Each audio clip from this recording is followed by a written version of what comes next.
Buenas noches en Chile, buenas tardes aquí en Lima. Hola, Y ¿cómo estás? Muy bien. qué gusto, Jaime. Sé que vienes de una reunión a otra, después tienes otra más. Sí, sí, pero bueno, así es la vida. Estaba recién en la reunión con el Congreso de Signis, estábamos lanzando la página web nueva, entonces hubo un pequeño conversatorio sobre el tema y bueno, una primera salida a la cancha, como dicen aquí en Chile, ¿no? Saliendo un poco partiendo. Así que fue muy entretenido, estuvo ahí una hora y bueno, yo por eso preferí que hiciéramos hoy día nuestro conversatorio los dos porque así aprovechamos de ir avanzando. Hoy también la víspera de la Fiesta Nacional de Chile, así es que Además, estarás...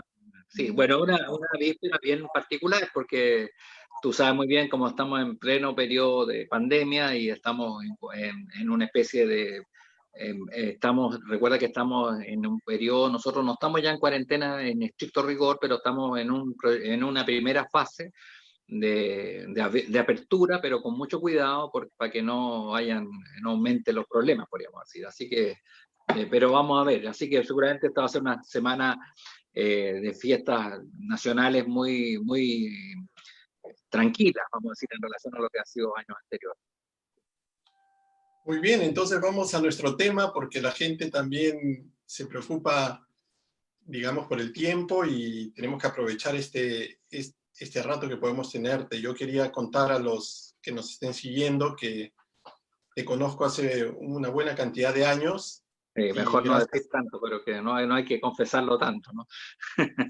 No, esto Sí, lo van a sacar a cuenta cuando les muestre esto, gracias a a un medio de comunicación como este que ya no se usa, pero sí. que Jaime ha sido en América Latina uno de los grandes impulsores de los que despertó la conciencia sobre el uso del video. Nosotros nos conocimos porque tú pues eras un entusiasta, y no solo un entusiasta, sino un propagador del uso del video en las escuelas, en las parroquias. Nos Sí. convenciste a mucha gente de la necesidad de volcarse a esto, a que este medio realmente ingrese en el lenguaje de los profesores, de los catequistas, de los líderes en la iglesia, y realmente pues a partir de ahí yo lo que he visto en ti ha sido una consecuencia, pasando cada vez a analizar y a profundizar en nuevos medios. Y ahora que estamos en la época de Internet, pues prácticamente eres un gurú en América Latina del tema de las nuevas tecnologías. Mira, hay que tener cuidado con tus palabras, pero sí, pero no en el sentido de gurú, yo creo que no, sí soy una entusiasta lector, observador de la realidad y bueno, y muchas veces, como dices tú, puedo yo, a ver, yo tengo un enfoque, el hecho de haber participado, tal como tú te debes acordar muy bien en los talleres del uso de audiovisuales, ¿no es cierto? Uno tiene un enfoque muy interesante, ¿no? Porque uno dice cómo estuve dando una conferencia no quiero ser pedante, pero estuve me invitaron en Viena a un congreso de diálogo interreligioso y al mismo tiempo también era sobre un poco la experiencia religiosa en un nuevo contexto, ¿no?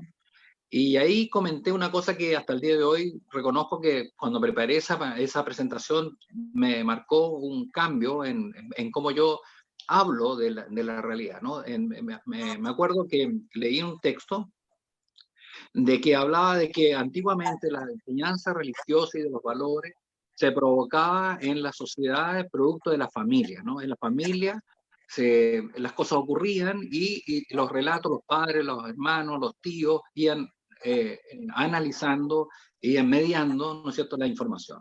Pero con el surgimiento de la televisión en las épocas de los 60, 70, tal como yo decía, los talleres, ¿te acuerdas en esa época, José Antonio? Que era bien increíble porque ahí se produjo una ruptura cultural, ¿no? Entonces ya la televisión, los medios audiovisuales pasaron a ser fuente principal de información de los jóvenes, de los niños primero y después de los jóvenes. Y cómo en el día de hoy este fenómeno que partió muy incipiente con la televisión, me acuerdo que en esa época nosotros decíamos alguna estadística, 4 horas diarias los niños, tantas horas al año, ¿no es cierto?, que eran 1500 horas, y iban al colegio 900 horas, o sea, habían una vez y media más de gente viendo televisión que yendo al colegio. Esas eran las cosas. Imagínense ahora, pongamos esos datos ahora al día de hoy. Probablemente eso se ha multiplicado por 5. O sea, tenemos 10.000 horas dedicadas a la tecnología, ¿no es cierto?, contra 1.000, 1.200 horas en el colegio, y probablemente las horas de la casa de intercambio familiar cada vez disminuyen más. De hecho, no, es muy pues, observable ahora, ¿no es cierto?, que a mí me pasa también en la casa, ¿no? Me junto con mis hijas y están todos con el celular, estamos hablando, pero todos al mismo tiempo están conversando con otras redes al interior, ¿no? O sea, el fenómeno de los medios de comunicación ha transformado nuestras relaciones, nuestras transferencias culturales, nuestra manera de vivir los valores y de estar en el mundo, ¿no? Y eso ha sido un cambio notable en estos años, ¿no? Jaime, ¿y cómo hacemos que la gente deje las redes ahora tan conectada que esté y vuelva a sus parroquias, vuelva a la misa, vuelva a la vida comunitaria, que es el tema que nos convoca ahora? Porque prácticamente mucha gente cree que alguno de los servicios o la forma en que la iglesia vive su misión en este mundo, pues va a seguirse transmitiendo simplemente por las redes. Sí.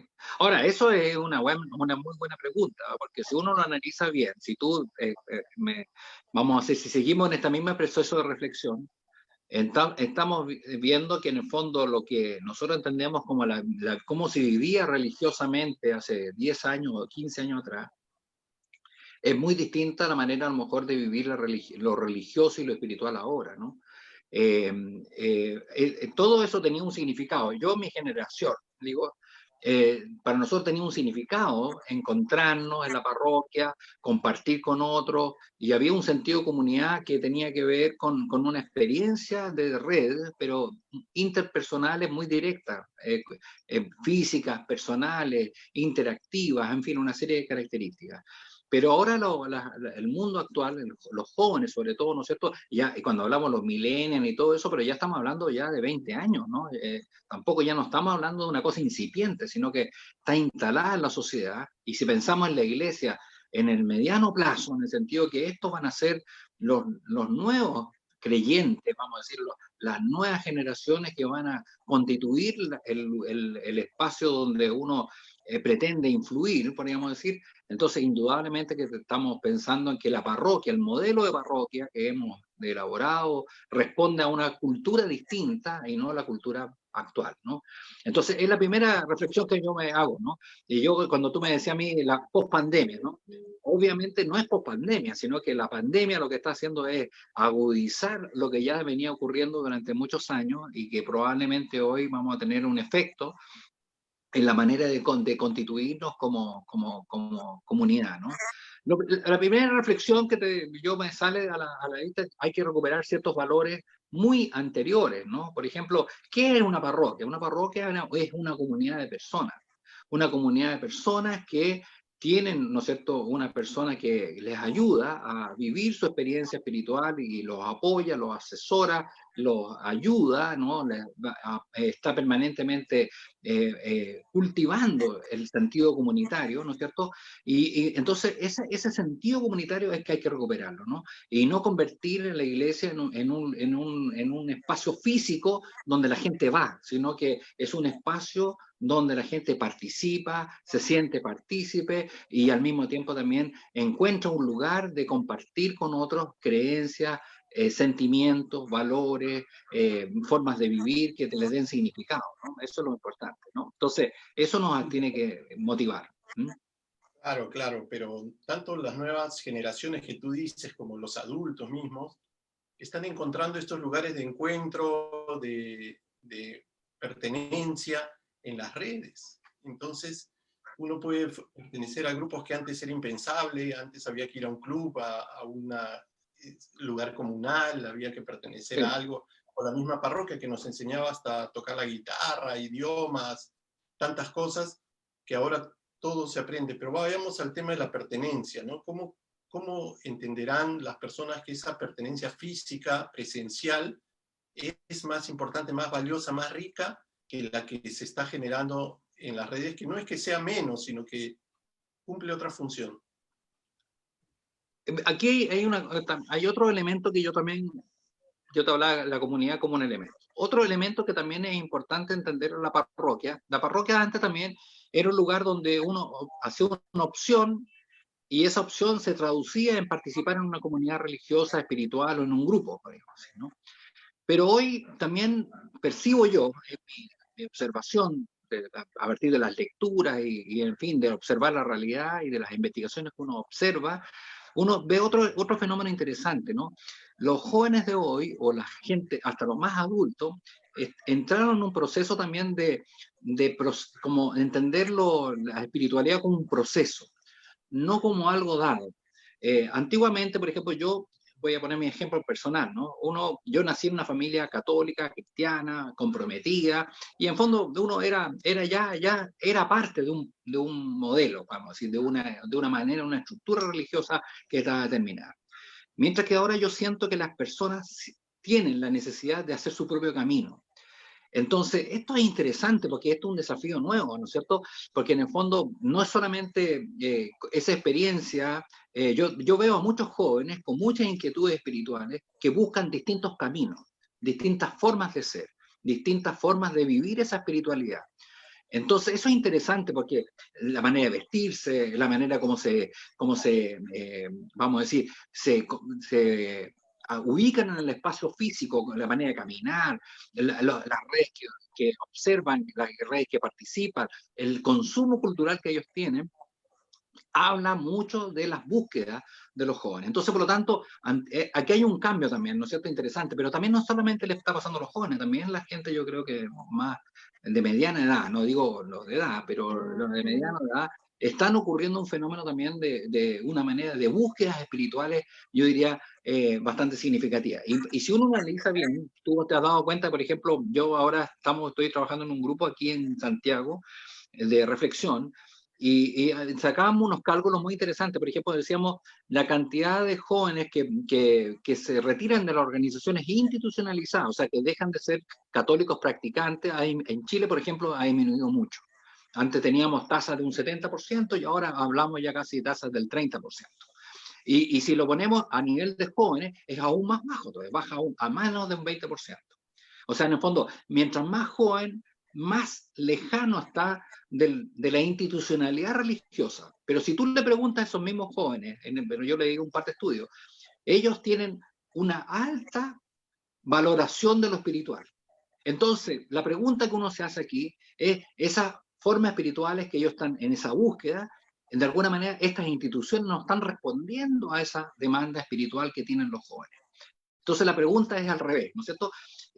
¿Cómo podemos, como instituciones, ¿no es cierto?, repensar, ¿no es cierto?, cómo respondemos a este proceso que están teniendo los jóvenes y los más, también, como digo yo, no tan jóvenes, de esta búsqueda espiritual que van teniendo, ¿no?, que es distinta. Y eso es parte de este fenómeno, ¿no? Capaz, la gente busca esta espiritualidad en las redes, en los lugares de internet, porque las instituciones se han dado también a esas redes, ¿no? También están ofreciendo un contenido, Claro, un servicio. espacio, una comunidad, una pertenencia ahí. Y yo creo que nadie los va a sacar y los jóvenes no van a romper ese vínculo. Yo creo que la iglesia es la que debe replantearse, como tú dices, cómo puede también apropiarse los espacios que tiene, tiene ahí y que la gente va a estar buscándolos, ¿no? O sea, la Claro. iglesia también tiene que ver en esos espacios un lugar para ella, ¿no? Y también uno tendría que pensar que lo virtual es muy importante, pero también lo presencial es muy importante. Entonces, ¿cómo resignificamos lo presencial, el compartir con el otro en forma presencial y darle significado para que ese joven abandone la red por un rato, ¿no es cierto?, y participe en esta experiencia? Yo comparto contigo, Juan José Antonio, que, ¿no es cierto?, por ejemplo, para muchos de nosotros, el tocar guitarra y cantar juntos en un momento pasó a ser un elemento relevante, ¿no?, en términos espirituales, ¿no es cierto? Bueno, uno podría, ¿por qué no suponer que eso también puede ser importante para estos grupos? Pero ¿por qué en el fondo ahora no está ocurriendo? Entonces, yo creo que también ahí hay un fenómeno que tenemos que estudiar, ¿no? Que hay un fenómeno que tenemos que observar. ¿M? Que Ahora, hay ciertas experiencias presenciales que eran significativas que a lo mejor también se han ido perdiendo. ¿M? ahora el año pasado que escribió el Papa su documento de las comunicaciones, decía sí con las redes, pero que nos ayuden al encuentro, ¿no? O sea, puede ser Exacto, un vehículo, puede ser un camino, una vía para ese primer contacto, esa primera asombro que puede tener el exacto, joven o el abogado, exacto. temas de religión que antes, no, si no le llegan ahora a su pantalla, antes no le llegaban de ninguna manera. Entonces, Claro. ese primer punto de encuentro debe servir con una metodología para que lo lleve al encuentro, a que se interese por la vida comunitaria. Claro. Ahora, por eso te decía yo, teniendo en cuenta lo primero, esto de que vamos a tener que cambiar porque el mundo cambió. Segundo, este sentido también de recuperar esto de que la espiritualidad no es algo estancado, no es algo que, sino que es un proceso, es una búsqueda, es la fórmula. Y después lo mismo que acabas de comentar ahora, que esto también de que resignificar el aspecto presencial, el cara a cara, ¿no? Las redes indudablemente mejoran y ayudan a la vida de las personas, pero no la acotan, no la definen. Lo que tenemos que recuperar ciertas cosas presenciales de la convivencia, que tiene que ver con los afectos, que tiene que ver con el cara a cara, que también es una cosa que no podemos perder. Yo creo que una de las cosas interesantes que tiene la cosa espiritual y las cosas que tienen que ver con lo religioso, tiene que ver con eso, ¿no? Con sentirse cara a cara con otro, codo a codo con otro, es parte de nuestra experiencia vital de pensar nuestra vivencia distinta. Yo creo que justamente lo que ha ido ocurriendo, la deshumanización, entre comillas, si uno podría decir así, de que vive la humanidad de repente, porque ahora como nunca estamos muy comunicados, pero cada día más solos, ¿no? Siempre se hace esa referencia, ¿no? Entonces es interesante esa contradicción, esa paradoja que se produce en la sociedad contemporánea, que estamos muy conectados con el mundo. De hecho puedo estar aquí sentado hablando con el mundo, pero estar peleado, ¿no es cierto?, con mi vecino, con mi hermano, entonces eso tenemos que construir una manera distinta de armar la vida, ¿no? De armar la vida significa recoger los aspectos más vivenciales como algo espiritual, profundo, ¿no? Que también se constituyen parte de las redes, pero que no lo agota, es parte de ese proceso. No, me viene a la mente, por ejemplo, el tema del trabajo social, ¿no? Por ejemplo, en la Claro, parroquia nos hemos aprendido a conocer otras realidades, a desprendernos de algo. Nuestros padres nos decían, vamos, recolecten las cosas que no están usando, vamos a llevarlos, habían colectas, y nos ha sensibilizado. Otros nos hemos comprometido en el trabajo social de la parroquia, hemos ido de misiones, hemos trabajado en las periferias, hemos ayudado en los orfelinatos, en los asilos, solo por decirte la cantidad de cosas que se han podido hacer y se pueden seguir haciendo. En cambio ahora, si nosotros no promovemos eso, la gente se va a acostumbrar a lo que ha pasado en esta pandemia, una campaña que se necesita ayudarle a alguien por oxígeno y damos una plata, transferimos un dinero por el banco y creemos que estamos haciendo una obra social, que de hecho la estamos haciendo, pero el contacto, como decía el Papa, con las carnes de Cristo, con el Cristo sufriente que está en las personas, eso no lo va a sustituir nada. Entonces no, nos acostumbramos. exacto. El trabajo social son las campañas que se han hecho por el oxígeno, por una canasta de víveres y hemos ayudado nosotros con una transferencia bancaria, tampoco se agota ahí. La iglesia y la parroquia va a tener que seguir y va a seguir fomentando sus comedores, sus visitas a estos lugares que les decía. Entonces eso es insustituible. Si uno no toca las puertas de las parroquias, si no se pone a disposición, se va a perder esa gran oportunidad de estar cerca al más necesitado, ¿no? Comparto plenamente tu opinión en el sentido, yo creo que eso, el trabajo social, fue sin lugar a duda porque ahí uno vive con intensidad en cara a cara con el que sufre, con el que está angustiado, con la persona que necesita, y en eso también uno encuentra ahí a Dios, ¿no? En el fondo eso es la esencia misma de lo religioso, ¿no? Ahí tiene sentido y trascendencia la experiencia vital de las personas, ahí se hace carne, podríamos decir. Entonces yo creo que eso, por ejemplo, hay que recuperar esa dimensión social como parte sustantiva del trabajo parroquial, ¿no? Eso es, yo diría que es casi fundamental. Yo estaba pensando ahora, mientras tú estabas diciendo eso, decía yo que, por ejemplo, como dices tú, es muy importante aportar un recurso, pero mucho más importante es estar directamente relacionado con aquellos que uno quiere colaborar para que poder entender con mucho más empatía y que tener mucho más sentido la experiencia de compartir con el otro en su dolor o en su angustia, ¿no?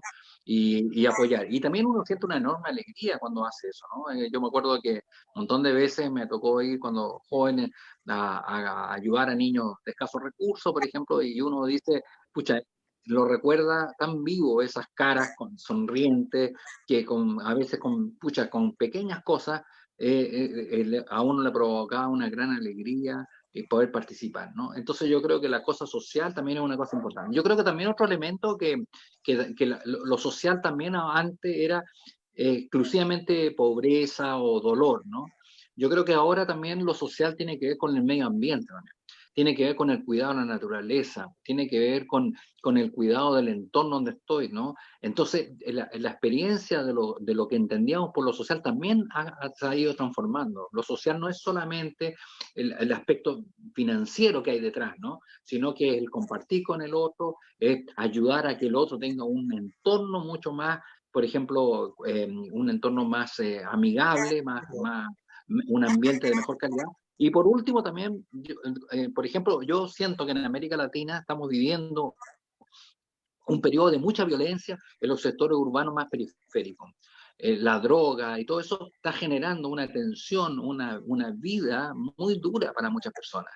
Y hoy creo que nosotros como organizaciones que nos ayudamos en el tema social, esto es un tema, la violencia, la exclusión, son temas y eso no necesariamente es económico, eso es lo que quiero decir, no necesariamente, eso requiere de una presencia, un jugarse, porque en esos lugares haya más paz, haya más convivencia, pero al mismo tiempo haya más solidaridad frente a estos desafíos, ¿no? Por eso es importante, ¿no? Lo que nos estén viendo o estén con jóvenes a cargo, levantarlos de esta situación en la que estamos ahorita muy cómodos o en nuestro sofá, como decía el Papa Francisco, ¿no? Levantarnos o dejar de mirar desde el balcón, porque las necesidades siguen y no solamente siguen, sino han aumentado y en esta época se ha Ha puesto aumentado. peor y la presencia de nosotros es muy importante en los casos que tú has dicho. Me viene a la memoria otro que es una realidad, Jaime, en América Latina, por ejemplo, en muchos lugares no hay capillas, no hay templos y la iglesia se ha construido en base al esfuerzo de todos. Entonces, si nosotros no volvemos a nuestras comunidades a ver qué necesidades hay, a ver cómo van los proyectos, en qué hay que contribuir, pues va a ser muy difícil, eso no lo va a hacer nadie, menos a distancia. Sí. Me ha gustado lo que has dicho de todo, que el trabajo social es mucho más amplio, para hablar también de un tema que es fundamental en la iglesia, como son las vocaciones, ¿no? ¿Cuántas Ya. vocaciones han salido gracias al trabajo social, a lo que te ha interpelado, a lo que te ha hecho sentir la necesidad del otro y te ha impulsado a entregar tu vida? Entonces, ¿cómo una parroquia no va a volverse a poblar o a llenarse de sus propios miembros, entre los cuales tienen que surgir también las vocaciones del mañana? Totalmente. Bueno, ahí, sin lugar a dudas, si hay significado, hay valor, hay valoración en ese lugar, sin lugar a dudas, van a despertarse vocaciones profundas, ¿no es cierto?, en las personas para poder comprometerse mucho más en convertirse en personas que dan apoyo a la comunidad, ¿no? Estas personas que pueden ayudar a dirigir estas comunidades, o orientarlas, apoyarlas, ¿no es cierto? Y que estas vocaciones puedan ser un gran servicio a la... por ejemplo, ahora último, yo siento también de que también se ha desvalorizado la idea de lo religioso en términos de institucionalización, ¿no? De la vocación, ¿no? Yo creo que hay una pérdida, pero eso se debe, yo creo, también a lo que estamos hablando recién, de este fenómeno, de que probablemente hemos ido perdiendo esta cosa social, esta cosa de la vinculación, el cara a cara, y eso también ayuda a que muchas personas pudiesen a lo mejor despertar sus inquietudes espirituales más profundas y tener una opción para poder ayudar a otros en ese ámbito, ¿no? Sin lugar a dudas, sin lugar a dudas. No, definitivamente. Otro tema también que me gustaría que profundicemos, Jaime, es el sostenimiento de la propia iglesia, ¿no? La comunidad tiene obras, las parroquias tienen iniciativas, tienen obras sociales, tienen educativas, ni qué decir, y la sola manutención de la iglesia, de los templos, de los nuevos proyectos. Entonces, si nosotros no hacemos iglesia, tampoco no vamos a responder a lo que se conoce como la limosna, se conoce como la contribución, el diezmo. Creo que en Chile se implementó bien el diezmo, ¿no? Claro, claro, sí, sí. O sea, Sí. Ahora, esto también, de- eso responde también, tal como dices tú, responde también a un sentido también, ¿no? Porque la gente parece que ha perdido el aportar al apoyo a la parroquia. No, voy a decir una brutalidad como me sale, y perdóname, pero muchas veces también nuestras parroquias se han convertido también se han vuelto como oficinas públicas también, ¿no? En el sentido de que recepcionan y te cobran por servicio y hay como tarifas. Entonces se ha perdido también el sentido más profundo de mantener una comunidad, su propia parroquia. No sé si se entiende, o sea, se ha convertido en un buzón de peticiones, de cosas por el estilo. Entonces quizás también ese fenómeno, que puede que administrativamente sea muy sano, no necesariamente responde a una necesidad de la manutención de la parroquia, ¿no? Yo creo que también otro aspecto que podría ser es también darle más poder a la comunidad en ese sentido, ¿no? Que dependa menos del sacerdote y dependa más de la comunidad, porque si la comunidad se hace responsable es más fácil que ella pueda también responder a las demandas, ¿no? Y no se convierta esto, como te digo yo, en esta cosa que de alguna manera yo siento, lo pienso yo así, que muchas veces se institucionaliza en forma rígida y no se institucionaliza de forma comunitaria, ¿no? Eso es lo que sería mi percepción. bueno, el último documento que ha sacado la Iglesia del Vaticano sobre las parroquias habla sobre la necesidad de una reorganización. Todo lo que tú estás diciendo, lo que estamos hablando y lo que se está viendo, va a requerir una reorganización a fondo. ¿Por qué? Porque los tiempos no solamente lo exigen, sino que las personas tienen otra manera de interpretar la espiritualidad, la religión, la convivencia. Entonces, se necesita una comunidad encabezada por el párroco que baje al llano, que se meta entre la gente y que recoja las verdaderas inquietudes para sobre eso responder, ¿no? Entonces, esa reorganización va a pasar definitivamente por los programas de catequesis, los programas de profundización, las mismas homilías, ¿no? Ahora yo aquí, por ejemplo, se me ocurre escuchándote que, por ejemplo, yo creo que todo lo que es más sacramental o ritual o parte más de los servicios de la iglesia no deberían ser cobrados en el fondo, debería ser. No puede ser de que uno tenga que pagar por un bautismo, no debe ser, o sea, por más que me parezca legítimo, porque es propio de la iglesia, pero al revés, pienso que hay otras cosas por ejemplo, yo soy más partidario que las personas a lo mejor hagan un aporte mensual, no sé si me tú, ¿no? Para poder participar participar como comunidad es mucho más legítimo, ¿no es cierto?, que cobrar por los servicios, porque si no se convierte el servicio, pasa a ser en el fondo un servicio que se vincula con lo financiero y no necesariamente como una riqueza de la institución, ¿no? Entonces, esa resignificación es lo que hay que repensar, ¿no? Porque cuando uno empieza a cobrar por ciertos sacramentos, automáticamente entonces se transfiere un cierto sentido que no tiene. Entonces, al revés, debemos recuperar ciertas cosas. Y esas son, como dices tú, las reorganizaciones que hay que hacer, ¿no? Son reorganizaciones simbólicas, por un lado, y por otro lado también son reorganizaciones de sentido, ¿no?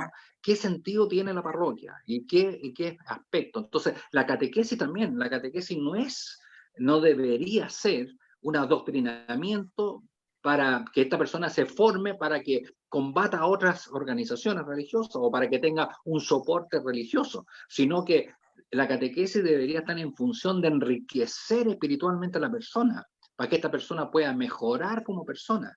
Entonces, esas son a lo mejor pequeños detalles que uno, si los trabajan con profundidad, pueden hacer una gran diferencia entre una parroquia que se está abierta al mundo de ahora y una parroquia más bien funcional como las antiguas, digo yo, ¿no? A la antigua, que tampoco no quiero criticarla, eran otros tiempos.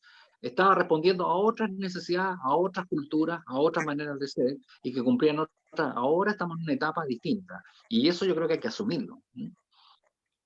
Nos han escrito dos que nos están siguiendo, ratificando pues la importancia del trabajo social en el trabajo del crecimiento en la fe, y otro sí nos pide que precisemos, como lo dice el Papa y lo sabemos todos, que el trabajo del medio ambiente no es pensar en la flora y en la fauna solamente, No, ¿no? por Ni los supuesto, claro. biológicos, sino es la persona que está al medio, como a la que buscamos un desarrollo integral y armónico con la naturaleza, ¿verdad, Jaime? Claro, claro. El cuidado de la naturaleza es algo propiamente del hombre, es puramente humano.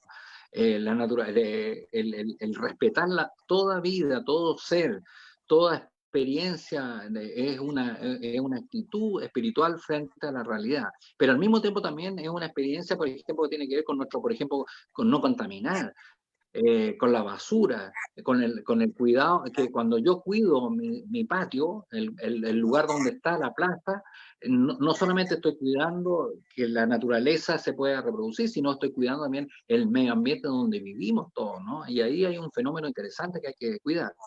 Entonces, el medio ambiente no es solamente, como dices tú, el cuidar a los animales ni la flora y fauna, sino que tiene que ver con cuidar el lugar donde estamos apropiándonos, es cuidar nuestra casa, la casa común, ¿no es cierto? Y eso es propiamente humano, no es, no estamos, lo que nos hace significativamente distinto a nosotros es que tenemos capacidad de tener conciencia de ese fenómeno, ¿no? Y eso hay que trabajarlo con profundidad. El que mejor va a cuidar la flora, la fauna y los recursos hídricos va a ser el hombre en la medida que esté concientizado, sensibilizado, Claro. conozca bien, tenga los recursos.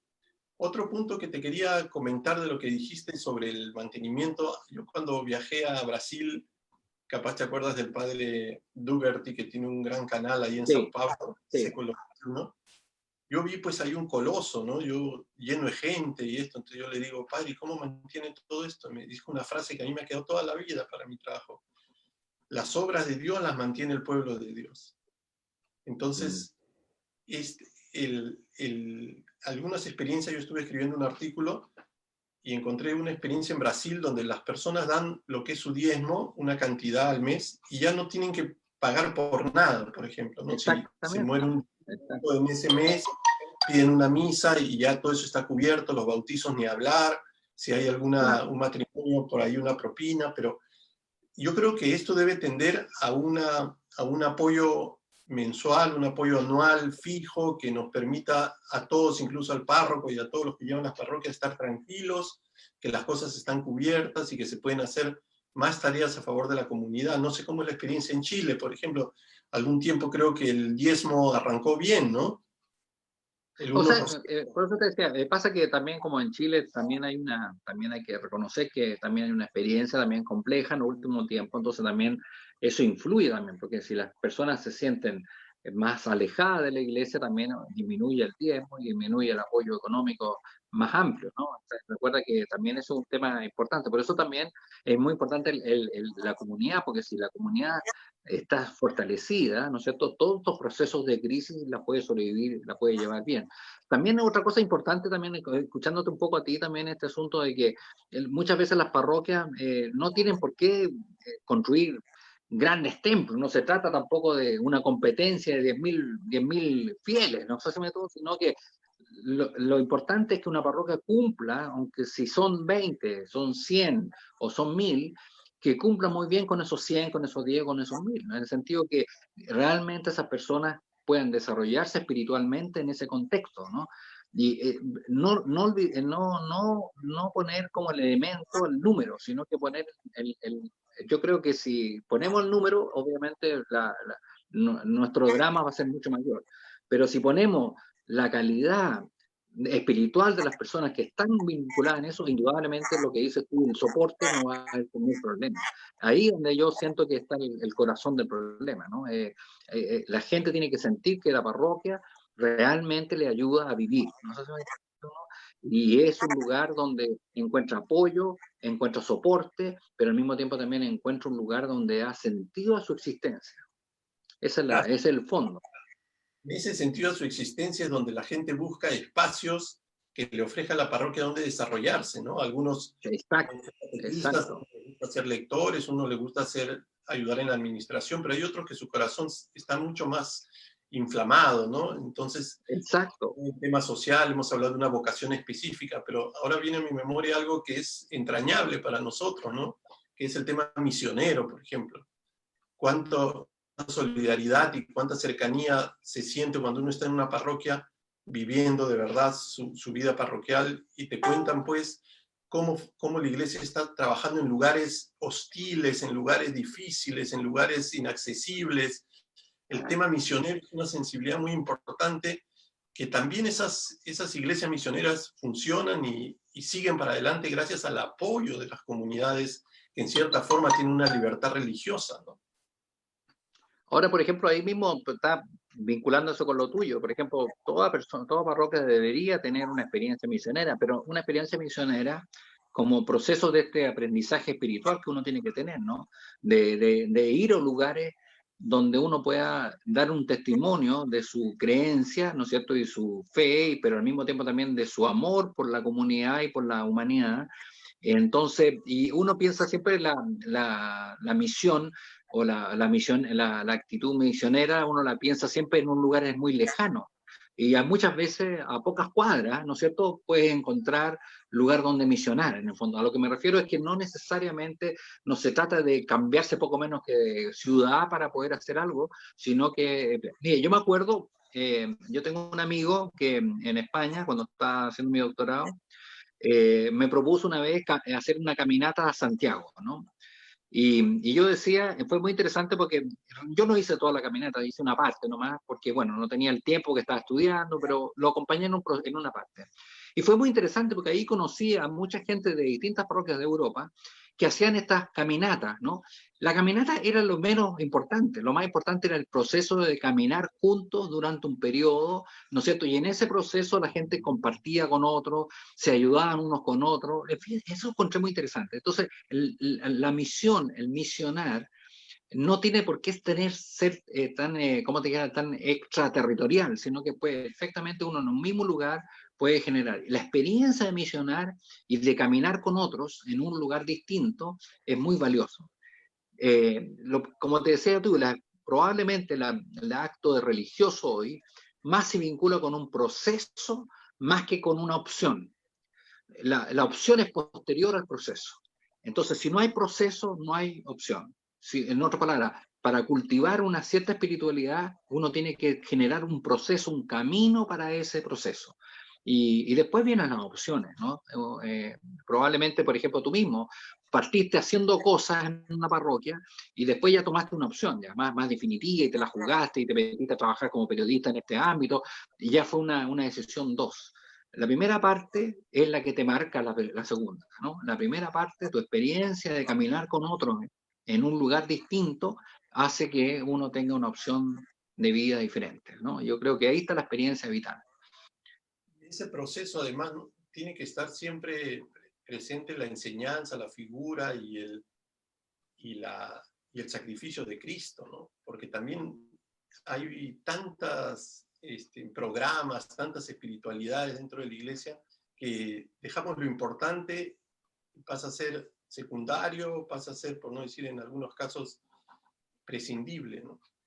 Entonces, cuando se habla de los jóvenes, muchas veces se dice, sí, que el joven y el joven hay que decirle, mira, si tanto el joven como cualquier persona, si primero entiende y opta por Jesús, como tú dices, ya todo lo demás viene solo. Pero si nosotros queremos hacerlo al revés, ¿no?, con programas que inciden Claro. en la amistad, en las cosas y todo, nunca se llega a enamorar de Jesús, como dice la Christus Vivit, ¿no? No llega a enamorarse de Jesús, entonces abandona los programas, se confirmará, pero en la siguiente reunión no lo ves y no lo ves nunca más. O si va a las reuniones, va una o dos porque le atiborran de doctrina, como tú dices, y ese Jesús del que se había enamorado, del que estaba entusiasta, del que el retiro lo hizo razonar y optar por Jesús, no lo vuelve a ver porque entra una especie de programa estructurado y Claro, dirigido a ser mejor cristiano, pero se pierde la vivencia, ¿no? ¿No te has dado se cuenta tú de pierde la eso? vida. Claro. Entonces, si no hay vivencia, no hay opción, en el fondo. Eso es lo que es lo más importante, ¿no? Como dices tú muy bien, eso estoy totalmente de acuerdo, porque ahí hay un tema, ¿no? Hay que tener experiencias importantes, significativas, que les den después la capacidad de poder optar y poder profundizar esa razón, ¿no? Y a pesar que puede encontrar problemas en ese proceso, pero no se va a cansar en el proceso, sino que va a continuar en ese esfuerzo, digamos, sin No lugar va a a estar dudas. solo, no va a estar solo porque va a estar acompañado de sus Exacto. catequistas, líderes, del párroco, de su propia familia, porque de eso también tenemos que decir, que la catequesis no va a funcionar la vida de la iglesia si en la familia no ve el chico lo mismo. Sí. Yo quería traer a la conversación el tema de los ministerios, ¿no? Por ejemplo, con motivo del sínodo de la Amazonía se habló mucho del ministerio laico, del ministerio de las mujeres, de mayor participación de las mujeres. En esta reorganización que se quiere hacer, según el documento de las parroquias, se va a tener que abrir un poco y, por no decir ya definitivamente, algunos espacios, porque a nadie le gusta tampoco sentirse excluidos sin razón, ¿no? Ahora, eso es muy importante, ¿no? Y tampoco abandonar los estereotipos, ¿no? Que las mujeres hacen ciertas cosas, los hombres hacen ciertas cosas, los jóvenes hacen ciertas cosas. Yo creo que tiene que ser una participación mucho más abierta, mucho más amplia. Yo creo que estamos en un periodo también donde ser laico se está convirtiendo en la clave del proceso que viene, ¿no? O sea, el sacerdote, por supuesto, siempre va a ser relevante, importante, central, pero en dadas las condiciones actuales, probablemente la vida del el laico comprometido va a ser una de las piezas clave de lo que viene de la parroquia, ¿no? Yo creo que estamos en un proceso vamos a decir, de volverse más laico la fórmula, ¿no? Y como dices tú, también con una diversidad también mucho mayor en términos de los roles, ¿no? No hay roles femeninos ni masculinos, sino que hay roles que tienen que ver con las tareas que se tienen que hacer, abordar.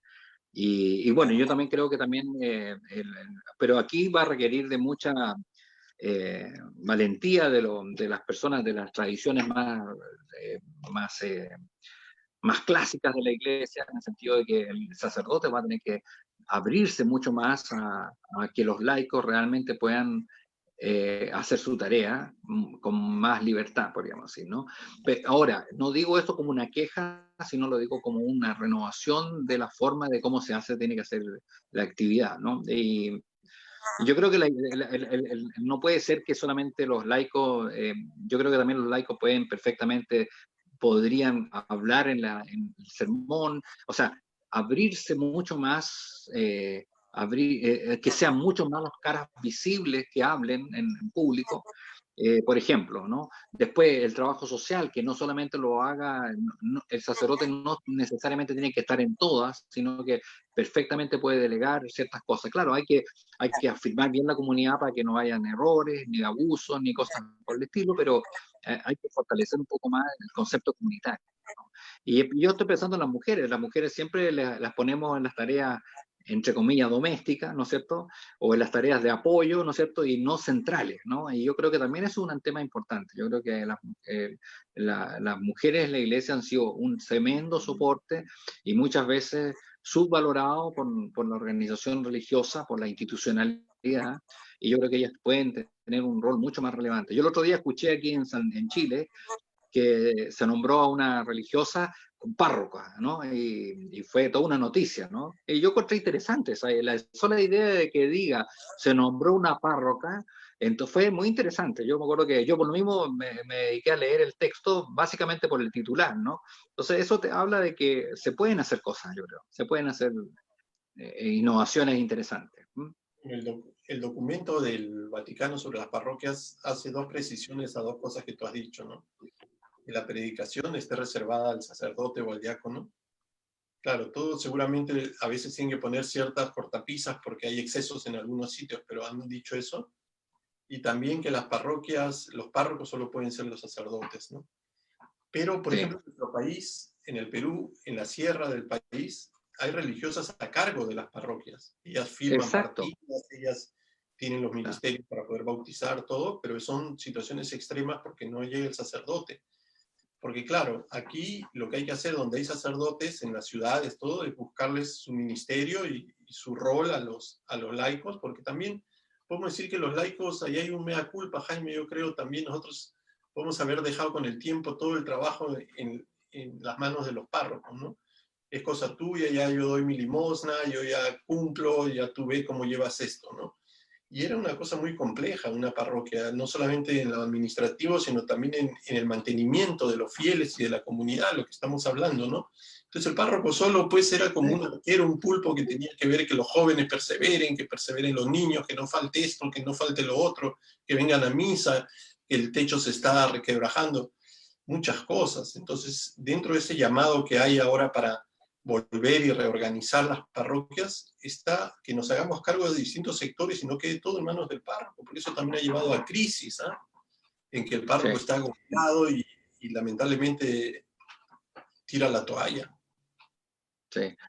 Pero eso se debe también a este fenómeno que te decía yo, que finalmente se centra mucho en el papel o en el rol del sacerdote y no de la comunidad. Entonces, si tú fortaleces la comunidad, indudablemente que para el párroco va a ser más fácil la vida, ¿no? Sin lugar a dudas. Una comunidad, como decías tú ahí, una comunidad de fieles activos, sin lugar a dudas el sacerdote se ve mucho más liberado de cosas que podría hacer, ¿no? Y por lo tanto tener mucho más libertad y poder hacer más cosas. Pero también, como dices tú, pero eso es un tema organizacional, pero también es un tema de espiritualidad. Eso es lo que te digo yo, de cuál es el rol de cada uno en ese ámbito. Yo creo que ahí tenemos que mejorar.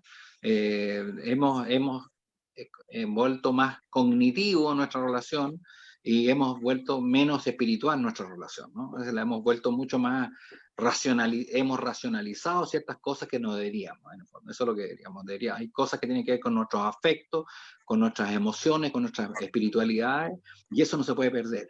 Eso es lo más importante. Sí, sí, no, y hay que salir un poco de la comodidad y de la zona de confort y ir a comprometerse con la parroquia, porque eso no lo pueden llevar solamente el párroco y cuatro más, ¿no? Ahora en esta vuelta a las parroquias hay que un poco pedir cuál es nuestro lugar, identificar nuestro espacio, cuáles son nuestras actitudes, nuestras fortalezas, nuestras habilidades y ponernos al servicio, porque esto no camina solo. Terminando, Jaime, Sí. con este tema de la pandemia, nos ha llegado una pregunta si en Chile ya se han abierto las iglesias y se está celebrando la misa los domingos. Hay una, poco a poco se está haciendo se está abriendo, podríamos decir, en los lugares que están en la tercera etapa, entiendo que ya pueden asistir a misa, ¿no? Con una cierta orden, ¿no? A un metro de distancia entre uno y otro, con cierta organización y en algunos casos en sectores al aire libre que podrían hacerse, pero no hemos llegado todavía a la etapa 4 o 5, que es ya cuando ya no se puede tener más libertad para hacer. Estamos en la etapa restringida de la presencia. Entonces, por lo tanto, hay algunas parroquias que se pueden asistir, pero como le digo yo, que son los lugares donde ya la cuarentena se ha disminuido, o está en la etapa de apertura, en una etapa tercera, que se llama, tercera o cuarta, que ya permite, es como cuando, vamos a decir, es cuando ya los restaurantes pueden abrir, ¿no? Estamos en una etapa todavía previa a esa, no estamos entonces, claro, hay lugares en Chile que sí están con posibilidades de ir a las parroquias, debido a que la cuarentena ya o no fue o no ocurrió porque no hubo muy poca incidencia o porque están en una etapa mucho más avanzada. Pero no son muchas, ¿eh? Son pocas los lugares. La mayoría de los lugares están afectados todavía por las cuarentenas preventivas, ¿no? Eso está muy, por lo menos yo tengo la impresión de que esto va a ser más largo de lo que se espera, ¿eh? Así que esto va, o sea, me refiero a que el fenómeno de la pandemia no es un fenómeno que se vaya a abrir con mucha rapidez. Tuviste que en Europa está pasando que ya están volviendo nuevamente a la cuarentena porque se está volviendo de nuevo los brotes y entonces esto va a significar, por eso digo, y yo creo que el tema de la vacuna va a demorar más tiempo, pero tampoco no va a ser tan rápido también. O sea, se va a demorar a lo menos un año más. Entonces vamos a estar todavía, yo creo, un año y medio más con muchas restricciones, ¿no? Así que por eso también es interesante esta pregunta que cuando hablamos post pandemia, al mismo tiempo estamos hablando de este proceso va a transformar probablemente también muchas vamos a decir, de las costumbres van a haber.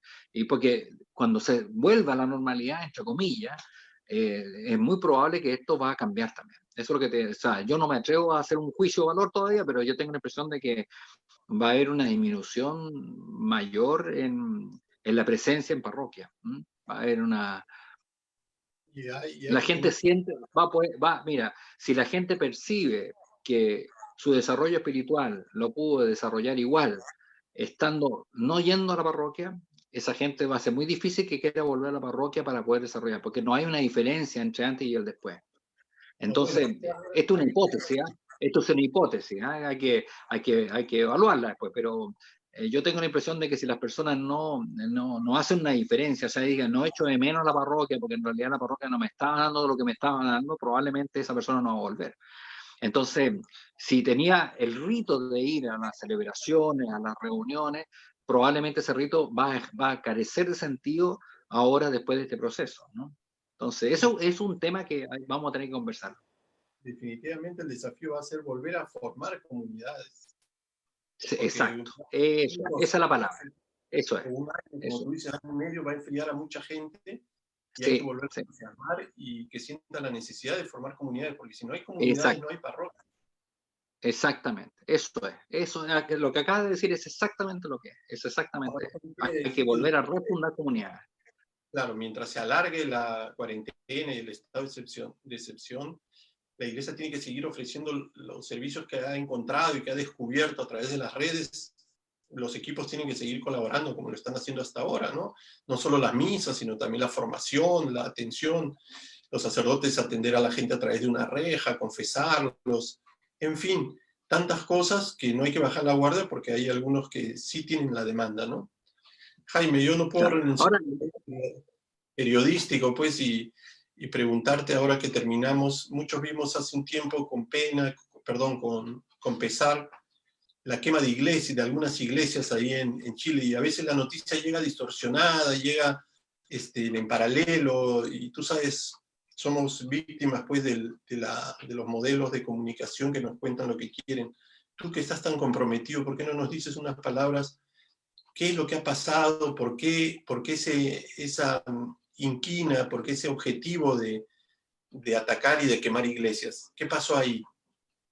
El fenómeno es de muchas variables, no es solamente una variable, ¿no? Yo creo que en primera cosa, no hay, claro, lo que pasa es que como nunca ha existido una acción anti-iglesia, para nosotros es muy relevante que ocurra una, no sé si me entiendo, entonces el estupor es porque existan algunas acciones que tienen que ver con ese tipo de cosas, ¿no? Entonces, por lo tanto, si uno analiza de la totalidad de cosas, en realidad es una cosa menor, no es algo significativo en términos de tamaño ni volumen, ¿no? Primera cosa. Después, eso es una variable. Después, otra variable también es que como estamos en un proceso político también complejo en Chile, recuerda que en Chile estamos también con el tema, Chile hubo una explosión social, y entonces esa explosión social también tiene muchas ribetes, tiene muchas aristas, tiene muchas simbologías, ¿no?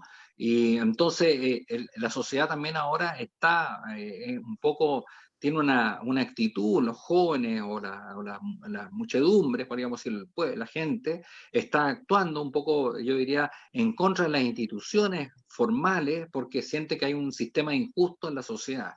Y la iglesia muchas veces se la ha visto como en una situación cómoda, no una situación jugada por los más pobres, ni por los más perseguidos, ni por los más excluidos. Entonces muchas veces también hay grupos que piensan que, ¿no es cierto?, la iglesia más bien ha estado a favor del establishment, de mantener ciertas inequidades, ¿no es cierto?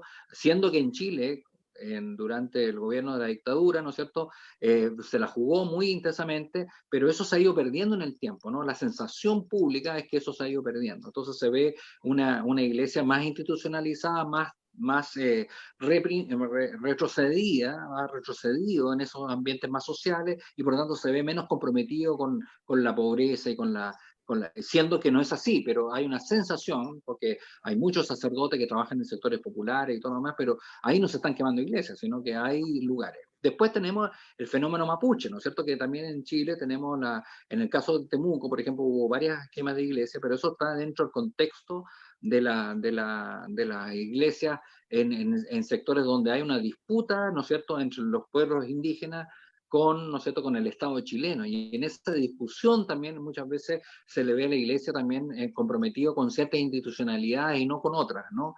Ahora, eso no es que todo el mundo indígena piensa así, sino que hay sectores del mundo indígena que son pequeños, que también han hecho algunas actividades. Entonces, claro, uno dice, se están quemando iglesias, suena tremendo, ¿no es cierto? Después, como está este tema político también, por ejemplo, yo personalmente me tocó ver algunos casos donde también cuando se descubre quiénes quemaron, finalmente no son miembros de los grupos sociales alternativos, sino que o son grupos infiltrados, hay gente de otras tendencias, droga, en fin, entonces también es más compleja la...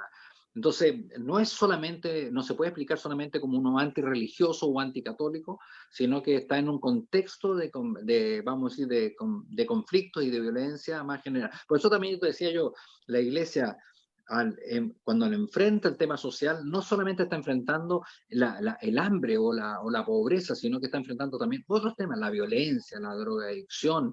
Hay muchos otros conflictos que están rodeando el sistema, ¿no es cierto? Y mira, y probablemente, y me atrevería a decirlo, que muchas veces eso puede traer problemas para la iglesia, y entre ellos pueden aparecer quemas, ¿te das cuenta, no? Porque en la medida que tú golpeas esos sectores, esos segmentos, obviamente estos grupos van a reaccionar frente a la iglesia. Entonces, es un fenómeno que hay que estar observando. No creo que sea todavía amplio, pero puede en algunos momentos explicarse más por los contextos culturales, sociales, que por una visión más antieclesial. Ahora, teniendo en cuenta también de que la iglesia chilena, tal como tú lo debes saber muy bien, también está en una situación dado a los abusos y una serie de sucesos que también le da un marco también de reflexión sobre el punto, ¿no? No es solamente todo esto está junto, ¿no? Eso está junto en el sistema. Ahora, yo comparto contigo que no es algo bueno, y que es algo repudiable, pero muchas veces también, yo creo, como dices tú muy bien, se amplifica en los medios de comunicación porque es noticia, ¿no? Entonces, muchas veces se descontextualiza la información. No se muestran estos aspectos. Yo creo que de todo hay que encontrar el mensaje, ¿no? Si hay algo de protesta, lo que le toque a cada uno, ¿no? Y ver qué podemos recuperar de credibilidad, de acción, de volvernos a acercar a las realidades. Muy claro eso que Por nos dices. ejemplo, yo conocí un caso bien interesante, por ejemplo, en el caso cerca de la Araucanía, que es la zona de Mapuche. Por ejemplo, también se instaló una parroquia en un lugar donde para algunos pueblos indígenas era un lugar medio sagrado para ellos. Entonces, eso siempre fue violento hace muchos años, ¿no? Pero eso nunca se violentó, pero ahora, en un contexto de reivindicación indígena, eso se ve ahora como un acto de agresión, ¿te das cuenta, no? Entonces, probablemente, yo he sabido por lo menos que han habido algunos intentos de sacar la capilla o la parroquia de ese lugar, es por lo mismo, porque dice, bueno, aquí es un lugar santo o un lugar sagrado para el mundo religioso mapuche, y ellos sienten que haber instalado ahí la iglesia puede haber sido tiene un significado de opresión, en fin, ¿no? Entonces, esto es interesante porque nosotros nosotros no conocemos esa historia. Uno cuando se va al terreno, yo que me toca ir a terreno a veces por mis proyectos que estoy metido, ahí uno empieza a darse cuenta que hay ciertas explicaciones que están detrás. Entonces, claro, a lo mejor en un principio no fue ese el sentido, pero finalmente la interpretación de la comunidad empieza a darle un sentido nuevo. Y como han cambiado los contextos, entonces también cambian las tensiones, ¿eh? Entonces, eso es un tema que tenemos que también tratarlo como... Por ejemplo, me invitaron a una cosa de interculturalidad en la Universidad Católica de Temuco, y el colegio que había puesto un regue que es como es una figura religiosa mapuche, le habían puesto como cifrijo, ¿no? Entonces, por ejemplo, ahora el mismo colegio en una reunión comunitaria separaron las dos cosas, ¿no? O sea, pusieron un patio con un regue, que es como la cultura indígena, y por otro lado pusieron una cruz en el otro patio para que no lo mezclaron. Entonces, muestran las diferencias, pero no con el propósito de adorar a uno u otro, sino que demostrar que son distintas formas de expresión religiosa. Bueno, este fenómeno es un fenómeno, por ejemplo, que la Iglesia tiene que asumir también, ¿no? En el sentido de que tiene que hacer esa relectura de lo que antiguamente parecía normal, ahora hoy ya no es tan normal. Eso es lo que diríamos. Tenemos que releer nuestra manera de intervenir en la sociedad, ¿no? Bueno, Bueno, y y eso explica, como te digo yo, una lectura sería darle un espacio a la interculturalidad dentro de las actividades también exacto, de la Iglesia. exacto. La Y interculturalidad eso va a ayudar, es, claro, y eso va a ayudar a una pacificación y al mismo tiempo una resignificación de lo espiritual cristiano, ¿no? dice, un reconocimiento. eh, Exacto. y eso es importante y nadie pierde, nadie renuncia a nada, cada uno se alimenta y mejora con lo del otro. Y bueno, y esto lo Claro, hemos visto bastante en lo del Sínodo de la Amazonía, ¿no? Cómo se ha exacto, al mundo exacto, personas que están totalmente consagradas a cuidar la tierra, a sentir la claro, comunión con Dios, a sentir la presencia de Dios en el cuidado del medio ambiente. Y esto, la Iglesia lo que lo ha puesto en vitrina, claro, ha generado algunas reacciones, pero es normal porque la interculturalidad da escozor, porque tienes que sentarte a dialogar, a aceptar, a reconocer, y eso pues es una virtud, la verdad, Jaime, y que eso también hay claro, que sí. trabajar, porque la intolerancia nos ha traído mucha violencia y nos ha traído mucha división, ¿no? Pero bueno, Exacto. Eso, por eso digo, es recuperar el espíritu de fondo de nuestra creencia, ¿no? Porque en el fondo nuestra creencia siempre es de diálogo, es de valorar al otro, en fin, esas cosas que hay que no solamente decirlas, sino hay que vivirlas, ¿no? Eso es. ¿Mm? así es, Jaime, sabemos que seguro entras ahora a otra reunión que estás Ahora, organizando el sí, Congreso. sí, sí, sí, ahí están Así que si mandando WhatsApp. invitar a los comunicadores al Congreso de marzo del próximo año.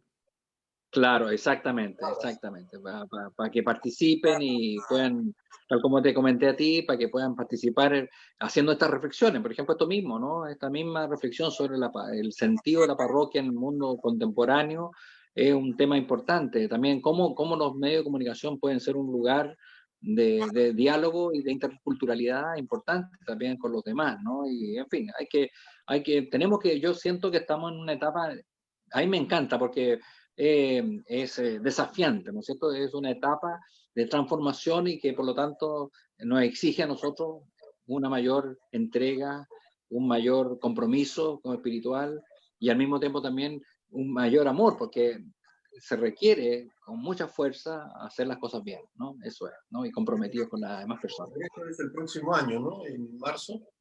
Eso es en marzo del próximo año.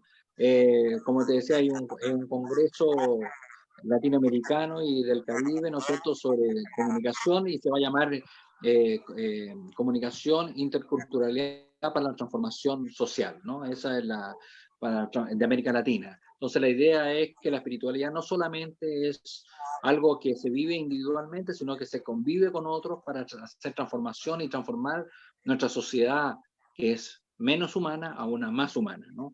A una civilización de más solidaridad y de más comparticipación.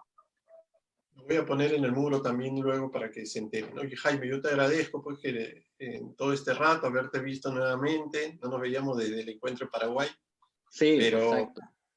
siempre me alegra el entusiasmo que tienes, una espiritualidad interna también por la comunicación y tu amistad que se extiende a todo aquel que lo busca, ¿no? Que aquel que está cerca Yes. a ti sabe extender una mano.